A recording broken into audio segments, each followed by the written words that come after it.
हे सागर देव, एक माँ की पुकार सुन लीजिए।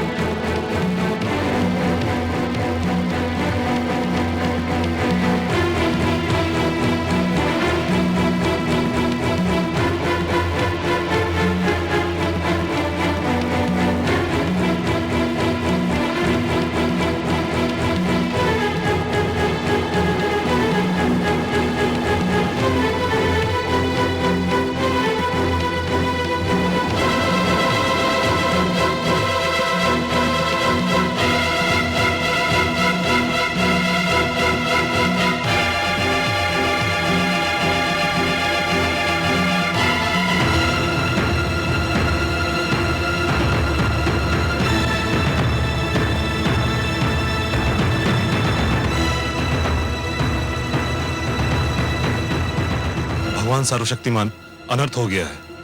क्या हुआ? महारानी कायाधु राजभवन छोड़कर चली गई हैं। क्या?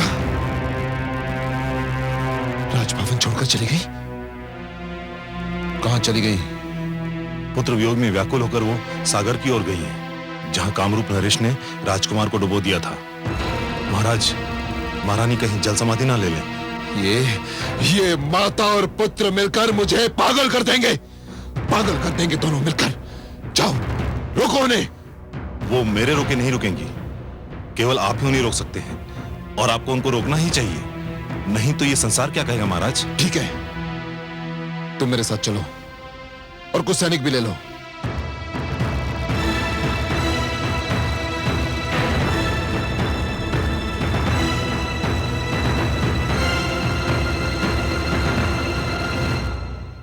देवी, यह बालक तो जागने का नाम ही नहीं लेता। कब से सो रहा है? भला कब तक सोता रहेगा ये? बालपन की नींद है स्वामी, सो लेने दीजिए।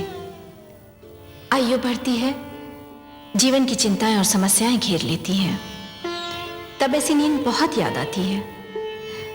लोग तो तरस जाते हैं ऐसी नींद के लिए। आप सत्य कहती हैं देवी, पर बहुत सो चुका ये। अब इसे जागना होगा। कम से कम जागकर ये तो देखे कि इसके ननिहाल में इसका आदर सत्कार कैसा हुआ। मुझे खेद है पिताश्री। प्रणाम पिताश्री। प्रणाम माते। पिताश्री, मुझे खेद है कि आप अपने नाती का और अधिक आदर सत्कार नहीं कर पाएंगे। क्यों पुत्री?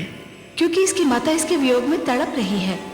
पुत्र प्रहलाद को उसके पास लौटने में और अधिक विलंब हुआ तो वो अपने प्राण त्याग देगी।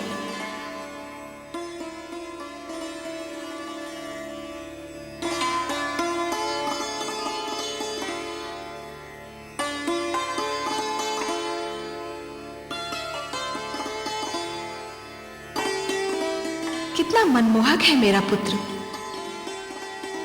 इसके मुख से तो मेरी दृष्टि हटती ही नहीं। तुमने इसके सिर पे हाथ क्या फेर दिया पुत्री? इसके माथे पर समस्त सृष्टि का तेज निखर आया है, मानो प्रकाश का मुकुट पहन लिया हो। सुनो पुत्री, तुम स्वयं जाके इस बालक को इसकी माता को सौंप दो। नहीं पिताश्री, पुत्र प्रहलाद को आपकी गोद में फेंका गया था। कयाधु भी इसे आप ही से मांग रही है। दुख से बिलखती इसकी माता को आप अपने हाथों से लौटाएंगे तो उसके हर्ष की कोई सीमा नहीं रहेगी। आप ही इसे ले जाइए। तुम कहती हो पुत्री, तो मैं ही इस बालक को इसकी माता को सौंप दूंगा।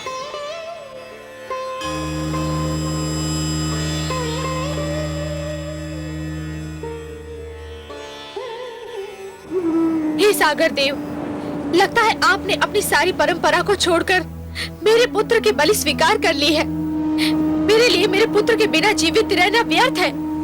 आपको मेरी बलि भी स्वीकार करनी होगी। ठहरो पुत्री, तुम सत्य कहती थी, मैं भेंट नहीं स्वीकार करता। और फिर प्रहलाद तो मेरे दोहित्र समान है। लो, मैं तुम्हारा बेटा तुम्हें वापस लौटाता हूं। धन्य है आप धन्य है सागर देव। आपने मुझे मेरा पुत्र लौटाकर एक ममता की मारी माँ पर बड़ा उपकार किया है।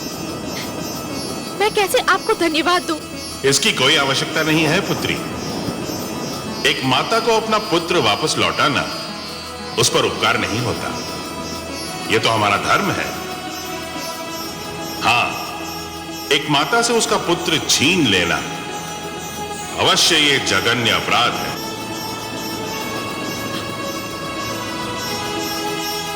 मेरा पुत्र, मेरा पुत्र, मेरा लाल, मेरा लाल। माते, आप यहाँ कैसे आई और मैं यहाँ कैसे आया? मैं तो कारागार में था ना। हाँ पुत्र, तुम्हारे दुष्ट फूफा विप्रचित्ति ने तुम्हें सागर तले फेंक दिया था। परंतु मैं तो बहुत मीठा सपना देख रहा था। मैंने स्वप्न में अपने एक नानाश्री को भी देखा। मैं उनके गोद में था। मैंने माता महादेवी लक्ष्मी को भी अपने पास देखा। कितनी अच्छी थी वो। उनके गोद में जाकर मुझे यूं लगा जैसे मैं स्वर्ग में आ गया हूँ। मेरा पुत्र,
महारानी।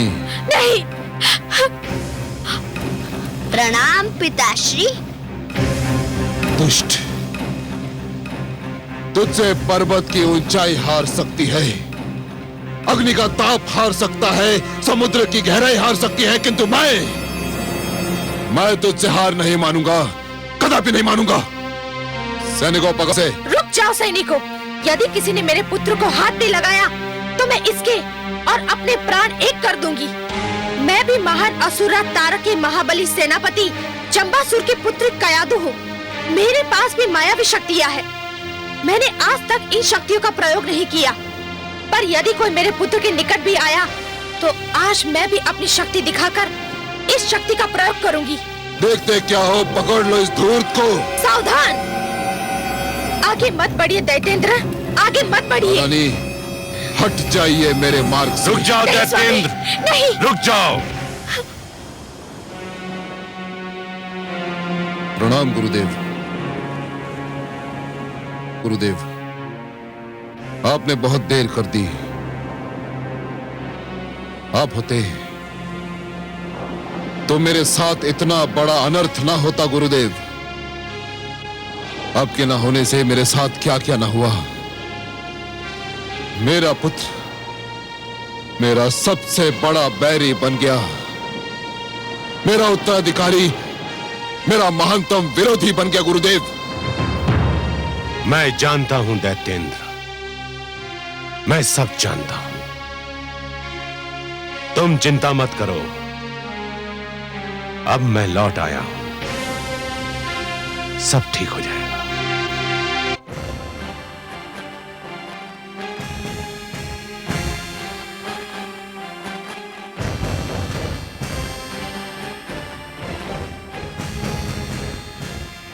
प्रणाम दैत्य गुरु। यशस्वी भव। प्रणाम भ्राताश्री। दुष्ट प्रहलाद का अंत हो गया भ्राताश्री, साथ ही आपकी चिंताओं और समस्याओं का भी अंत हो गया। ना तो दुष्ट प्रहलाद का अंत हुआ, ना ही मेरी चिंताओं और समस्याओं का। वो पापी फिर बच निकला विप्रचित्ति, फिर बच निकला। तुमने जिस सागर में उसे फेंका था उसमें मेरी उमंगें डूब गईं, मेरी इच्छाएं डूब गईं, मेरी सारी योजनाएं डूब गईं। बस नहीं डूबा तो वो दुष्ट प्रहलाद उतर गया, और एक बार फिर मैं मुंह ताकता रह गया, मैं भगवान हिरण्यकशिपु। धैर्य से काम लो दैत्येंद्र, इतना हताश होने की क्या आवश्यकता है? कैसे हताश ना हूं मैं गुरुदेव, कैसे हताश ना हूं। मैंने उस पर खड़क की बौछार करवाई, उसे ऊंचे पर्वत से नीचे फेंकवाया, मैंने उसे विष दिलवाया, उसे अग्नि में जलवाया, और अब जब विप्रचित्त ने उसे मारना चाहा, परंतु वो दुष्ट ऐसे कठोर प्राण लेकर जन्मा है कि मरने का नाम ही नहीं लेता। मैं कहां तक धैर्य रखूं गुरुदेव, कहां तक धैर्य रखूं? यह सब इसलिए हुआ था कि मैं यहां नहीं था। संभवतः मैंने तब पर जाकर भूल की थी, परंतु अब मैं लौट आया हूं। अब प्रहलाद को मेरे हाथों में सौंप दो, मैं उसे संभाल लूंगा।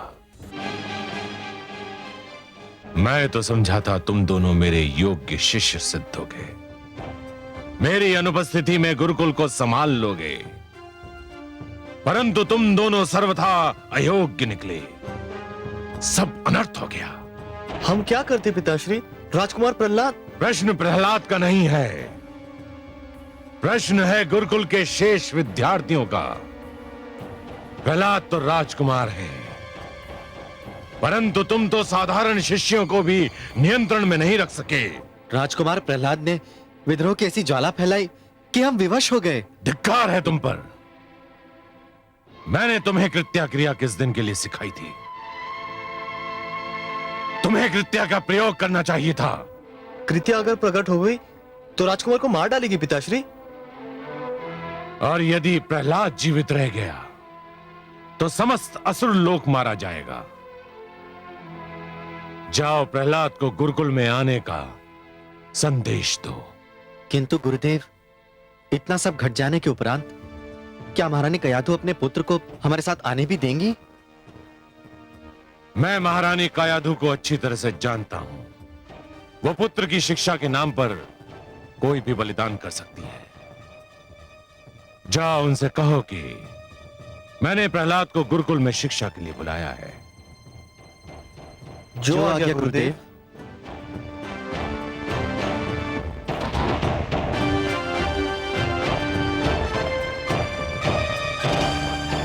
हे कमल नयन, ये कृत्या क्रिया क्या है?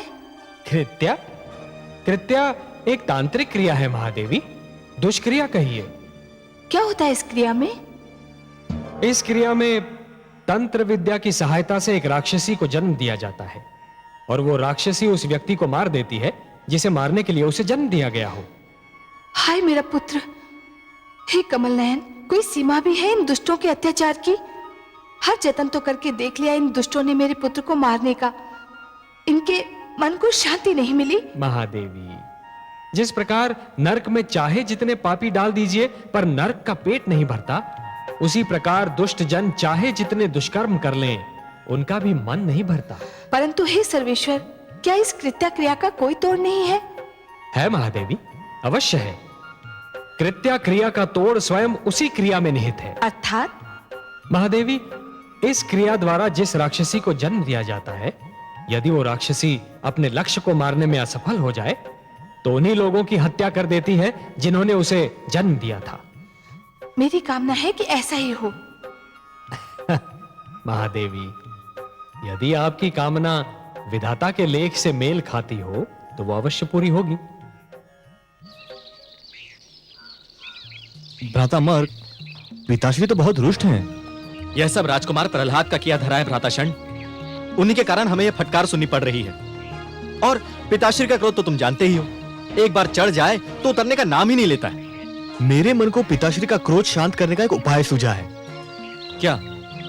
देखो भ्राता मर्ग, यदि हम राजकुमार प्रहलाद को गुरुकुल लाने से पहले मार्ग में हाथी के पैरों तले कुचलवा डालें तो पिताश्री को बहुत प्रसन्नता होगी और उनका क्रोध भी शांत हो जाएगा।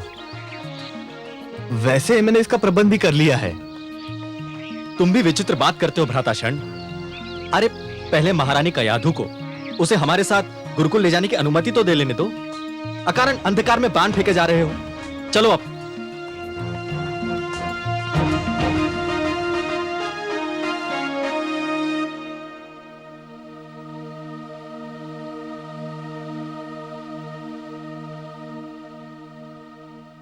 महारानी की जय हो।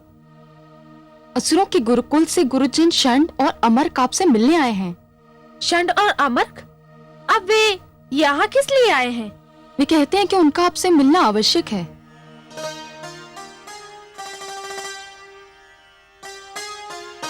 ठीक है, बुलाओ उन्हें।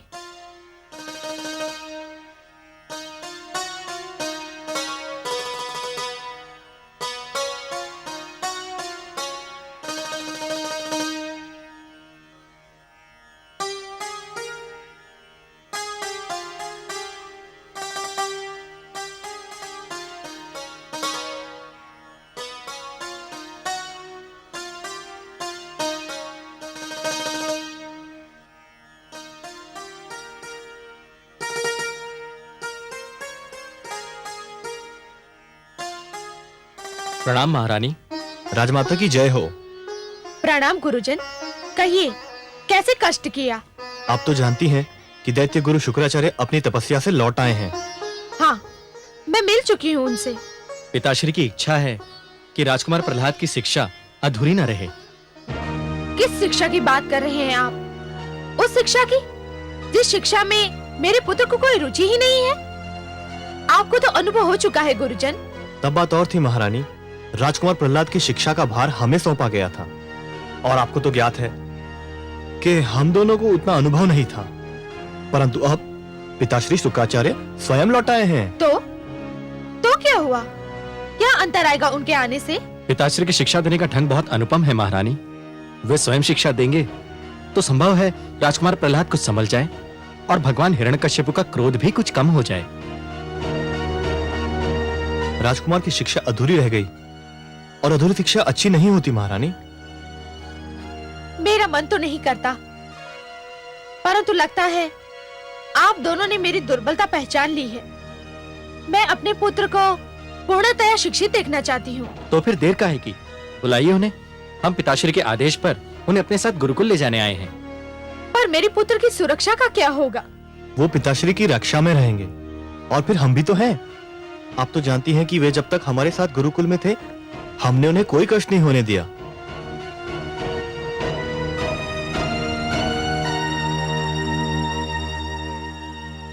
पुत्र प्रहलाद,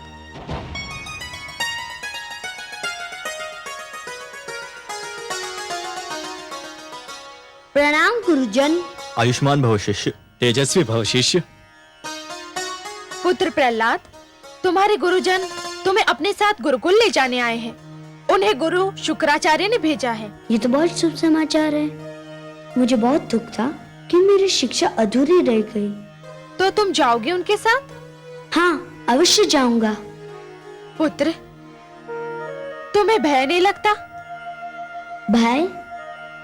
किस बात से भय माते? शिक्षा से भय या गुरुकुल जाने से भय? जो शिक्षा और गुरुकुल से डरते हैं वे जीवन में कुछ नहीं कर पाते। परंतु पुत्र, तुम्हें कुछ हो गया तो? मुझे अब तक कुछ हुआ माते? आप चिंता ना करें, मुझे कुछ नहीं होगा। मुझे जाने की अनुमति दीजिए।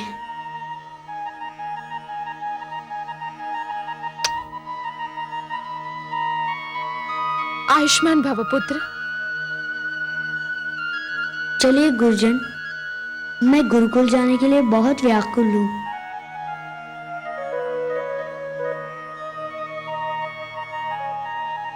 तुम्हारा आशीर्वाद है मेरे साथ। विश्वास करो, मुझे कुछ नहीं होगा।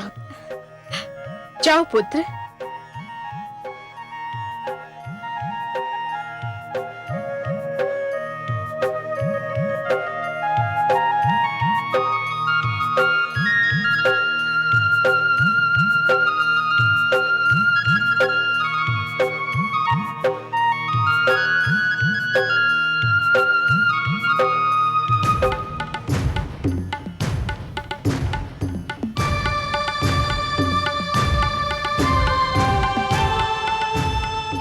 प्रणाम गुरुवर। क्या समाचार लाए हो सेनापति? शुभ समाचार है दैत्य गुरु। महारानी कयाधु ने राजकुमार प्रहलाद को गुरुकुल जाने की अनुमति दे दी है। राजकुमार गुरुजन शंड और अमर के साथ गुरुकुल की ओर प्रस्थान कर चुके हैं। शुभ समाचार, अत्यंत शुभ समाचार। मुझे भय था हिरण्यकशिपु, कहीं महारानी कयाधु ममता की भावना के अधीन होकर प्रहलाद की राह ना रोक ले। पर दैत्येंद्र, यह तो आपके लिए अत्यंत शुभ समाचार है कि उन्होंने ऐसा नहीं किया।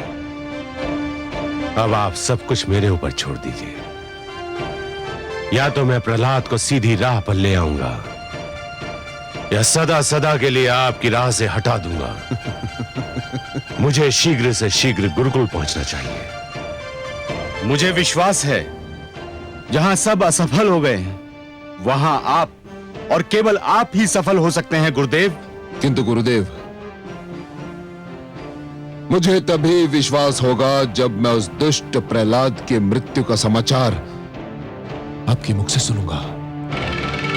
मेरे गुरुकुल में जाने की देर है, समाचार आने में देर नहीं लगेगी।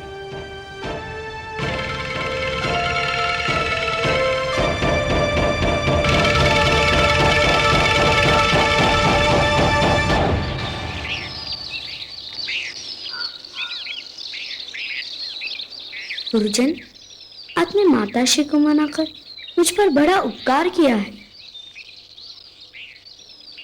मैं अपने गुरुकुल के मित्रों से मिलने के लिए बड़ा व्याकुल था। वे भी तुम्हें देख के बहुत प्रसन्न होंगे। क्या हमें ज्ञात है कि मैं वहां आ रहा हूँ? नहीं नहीं, हमने यह निर्णय लिया था कि अचानक तुम्हें उनके समक्ष ले जाकर उन्हें अचंभे में डाल देंगे।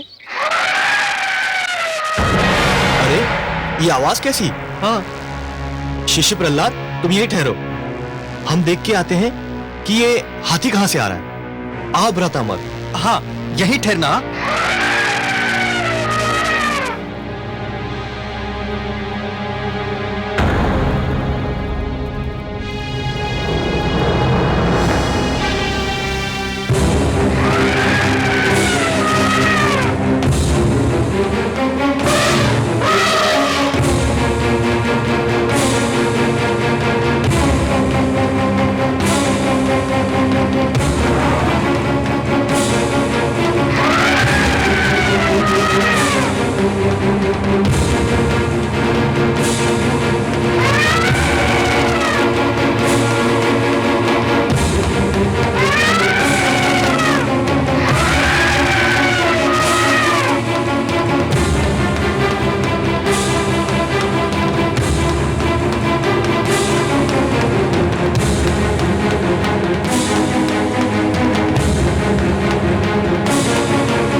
देखा आपने कमल नयन, मेरा पुत्र कितना निडर है, हाथियों से भी नहीं डरा।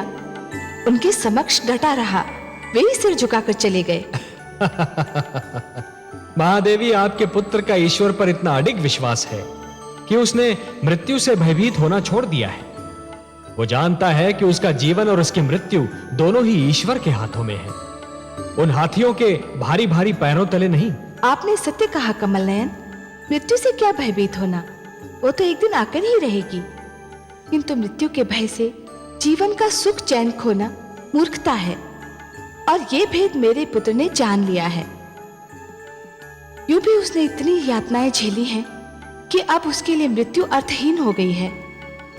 इसीलिए तो उसने मृत्यु से भयभीत होना छोड़ दिया है।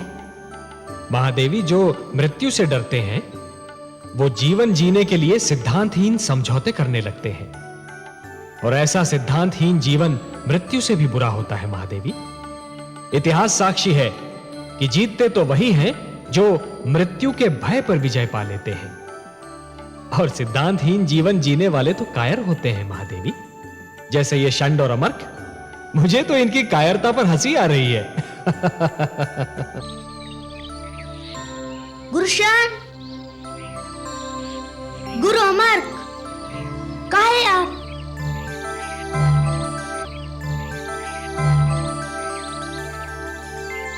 कहाँ चले गए थे आप दोनों?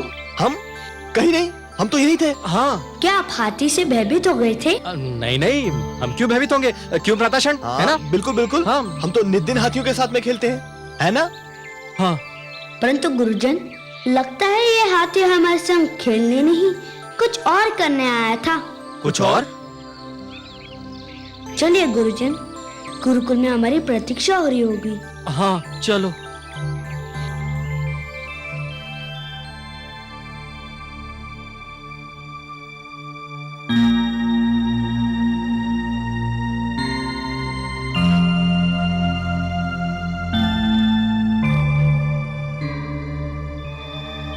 प्रणाम पिताश्री। प्रणाम गुरुदेव।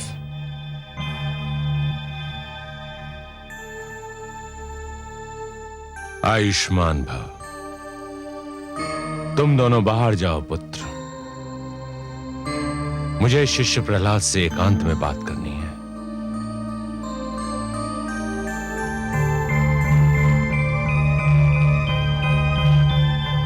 शिष्य प्रहलाद, प्रसन्नता हुई तुम्हें देखकर, कहो कैसे हो? गुरुदेव की कृपा से सकुशल हूँ। अब गुरुदेव के दर्शन से धन्य हो रहा हूँ।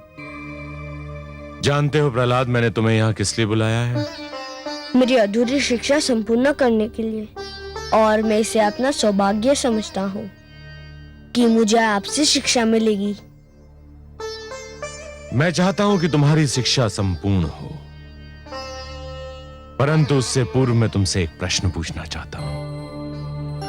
मेरे प्रश्न का उत्तर दोगे? आपके प्रश्न का उत्तर देने की क्षमता तो नहीं है मुझ में, किंतु यथाशक्ति प्रयत्न करूंगा। शिष्य, तुम जानते हो कि दीपक का धर्म क्या है? प्रकाश फैलाना गुरुदेव, अंधकार से संघर्ष करना। संतान को भी कुल दीपक कहा जाता है, जानते हो? जानता हूं गुरुदेव। जानते हो तो फिर अपने कुल के लिए ऐसा दीपक क्यों बने हुए हो जो प्रकाश के स्थान पर अंधकार फैला रहा है, उनके कष्ट का कारण बना हुआ है। हे गुरुदेव, मैंने किसको कष्ट दिया? किसको कष्ट नहीं दिया? अपने गुरुजन को कष्ट दिया, अपने पिता को कष्ट दिया, अपनी माता को कष्ट दिया, और उससे बढ़कर अपने आप को कष्ट दिया। तुम्हें कटारों की तेज धार पर रख लिया गया, पर्वत से गिराया गया, विष पिलाया गया, नागों के बीच छोड़ दिया गया, अग्नि में जलाया गया, सागर में डुबोया गया। परंतु ये सब मेरे लिए कष्ट नहीं सिद्ध हुए, ये सब तो मेरी परीक्षाएं सिद्ध हुई, और आपकी कृपा से मैं इन परीक्षाओं में सफल हुआ। संभव है, किंतु तुम अपने माता पिता और समस्त असुर लोग के कष्ट का कारण तो बने हुए हो। उसका क्या उत्तर है तुम्हारे पास? हे गुरुदेव, यदि उनके कष्ट का कारण मैं होता तो विश्वास कीजिए, मैं अपने हाथों अपने जीवन का अंत कर लेता। परंतु ये सत्य आप भी जानते हैं और मैं भी जानता हूँ कि उनके कष्ट का कारण मैं नहीं हूँ। तो कौन है उनके कष्ट का कारण? मेरे प्रश्न का उत्तर दो प्रहलाद। मैं नतमस्तक होकर आपसे क्षमा याचना करता हूँ गुरुदेव, परंतु आपने मुझे उत्तर देने का आदेश दे ही दिया है, तो मेरा उत्तर भी सुन लीजिए।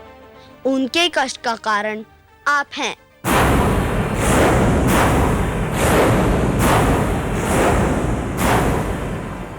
मैं? हाँ, हे गुरुदेव, आप मुझे क्षमा कीजिए, किंतु आपने अपना गुरुधर्म बुलाकर सबको कष्ट में डाल दिया। क्या बक रहा है धूर्त? मैंने अपना गुरु धर्म बुला दिया है? कैसे?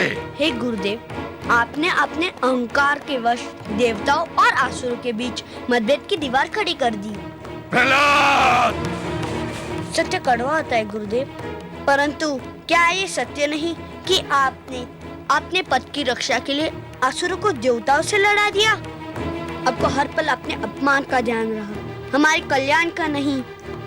आप स्वयं व्रत करते हैं पर आसुरों को व्रत करने से रोकते हैं। आप स्वयं तप करते हैं पर आसुरों से कहते हैं कि वे दूसरों का तप भंग कर दे। आपने शिक्षा को विभाजित कर दिया है। अपने पुत्रों और राजकुमारों के लिए शिक्षा के कुछ और नियम बनाए और साधारण आसुर बालकों के लिए कुछ और। हे गुरुदेव, गुरु वो होता है जिसके चरण छूते ही मन में ज्ञान का उजाला फैल जाता है, परंतु आप कैसे गुरु है जो आपके चरण छूता है उसके मन में अहंकार का अंधकार डेरा जमा लेता है। बंद कर ये विषैला प्रलाप। नहीं गुरुदेव, आज सुन ही लीजिए, कह लेने दीजिए मुझे अपने मन की बात। मेरे पिताश्री ने ईश्वर होने की घोषणा कर दी।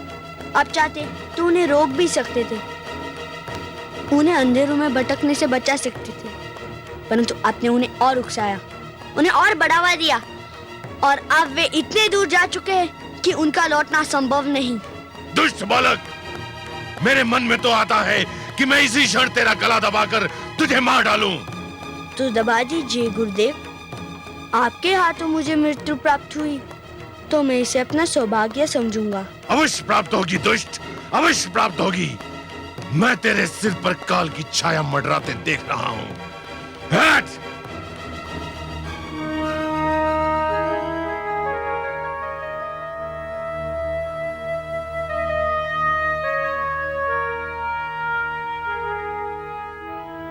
शिष्य भटक जाए तो गुरु उसका मार्गदर्शन करता है, गुरु भटक जाए तो उसका मार्गदर्शन कौन करेगा? आहा, वाह पुत्र, धन्य हो तुम। हे कमल नयन, सुनिए आपने मेरे पुत्र की बात। एक बालक ने जीवन का सारा दर्शन सामने रख दिया। इसी को कहते हैं गागर में सागर समो देना। महादेवी, सब लोग जीवन को विद्या की दृष्टि से देखने का प्रयास करते हैं, परंतु आपका पुत्र जीवन को भक्ति के नेत्रों से देखता है, इसलिए जीवन के सारे रहस्य उसे विदित हैं। और महादेवी, प्रहलाद को जीवन का एक सीधा और सरल सत्य भी ज्ञात है, और वो सत्य ये है महादेवी कि जिस प्रकार जब एक पुरुष भटक जाता है तो केवल एक ही व्यक्ति भटकता है, परंतु जब एक नारी के पैर डगमगाने लगते हैं तो समस्त परिवार डगमगा जाता है। उसी प्रकार जब एक शिष्य भटकता है तो केवल एक ही छात्र भटक जाता है, परंतु जब एक गुरु भटक जाता है महादेवी तो समस्त छात्र समाज भटक जाता है, और जब समाज भटक जाता है महादेवी तो समस्त राष्ट्र का संकट बन जाता है। परंतु हे कमल नयन, इतनी छोटी सी बात दैत्य गुरु शुक्राचार्य की समझ में क्यों नहीं आती? इसके कई कारण हैं महादेवी। हठ, अहंकार, घायल अहम की पीड़ा, और सबसे बढ़कर बुद्धि और विवेक का अंधा विरोध। उन्होंने अपनी सद्बुद्धि को अपने अहंकार के पास रहन रख दिया है। दैत्य गुरु शुक्राचार्य स्वयं भी भटक रहे हैं और हिरण्यकशिपु को भी भटका रहे हैं।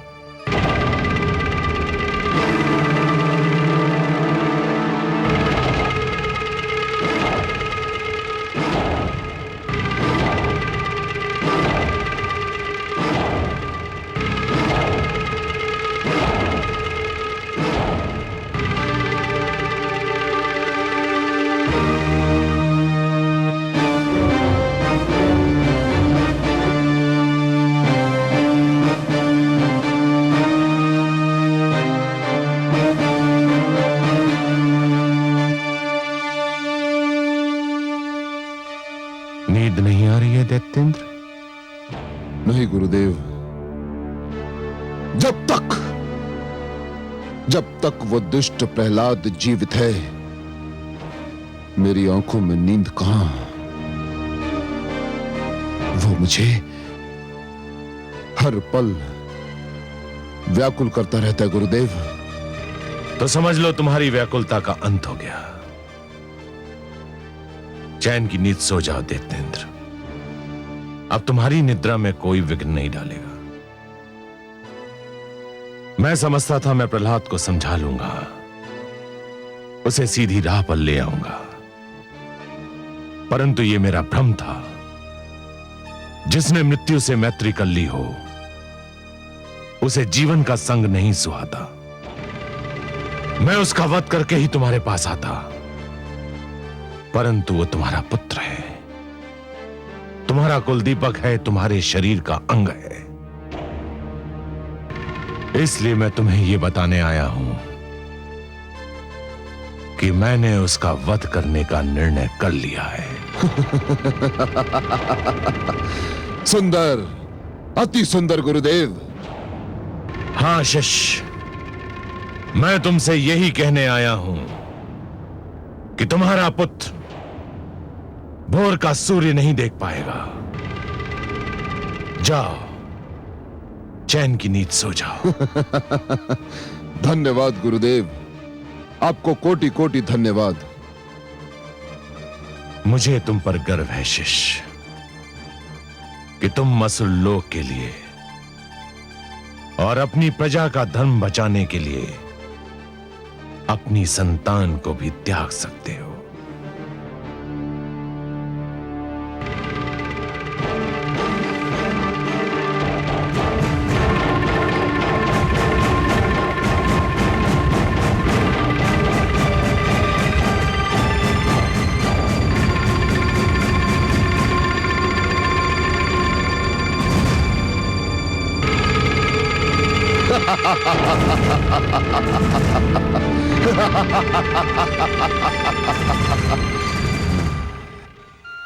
हे कमल नयन, दुष्ट हिरण्यकशिपु की बुद्धि पर तो उसके झूठे अहंकार ने अधिकार जमा लिया है। अपने ईश्वर होने के मद में वो कब का भूल चुका है कि वो प्रहलाद का पिता भी है। परंतु दैत्य गुरु शुक्राचार्य को क्या हो गया है? वो तो दो पुत्रों षंड और अमर्क के पिता भी हैं। वो किसी के पुत्र का वध करने की बात कैसे सोच सकते हैं? उनका पितृत्व क्यों खो गया है? क्रोध के कारण महादेवी, क्रोध के कारण। जिस प्रकार अग्नि सूखी लकड़ी को सरलता से जला देती है, उसी प्रकार क्रोध सुंदर भावनाओं को सहजता से भस्म कर देता है। हे नारायण, दैत्य गुरु शुक्राचार्य तो विद्वान हैं, तो फिर वो ये क्यों भूल गए कि क्रोध विवेक का शत्रु है? उसे भूलने का कारण है उनका मुझसे वैर। वो मेरे विरोधी हैं, इसलिए मेरा विरोध करने की धुन में वो विवेक तो क्या स्वयं को भी भूल गए हैं। मेरा विरोध करने की भावना उनकी विद्वत्ता पर भारी पड़ चुकी है महादेवी। और अब दैत्य गुरु शुक्राचार्य कोई भी सीमा पार कर सकते हैं। आश्चर्य है, क्या दैत्य गुरु शुक्राचार्य ये भी नहीं जानते कि सीमा से अधिक विरोध अपने ही दुख का कारण बन जाता है? नहीं जानते महादेवी, दुर्भाग्य से वो इस सत्य को नहीं जानते, पर अतिशीघ्र जान जाएंगे। दैत्य गुरु शुक्राचार्य जिस पथ पर पग धरने जा रहे हैं, वहां उन्हें अश्रु और रक्त की धाराओं के अतिरिक्त और कुछ नहीं मिलेगा।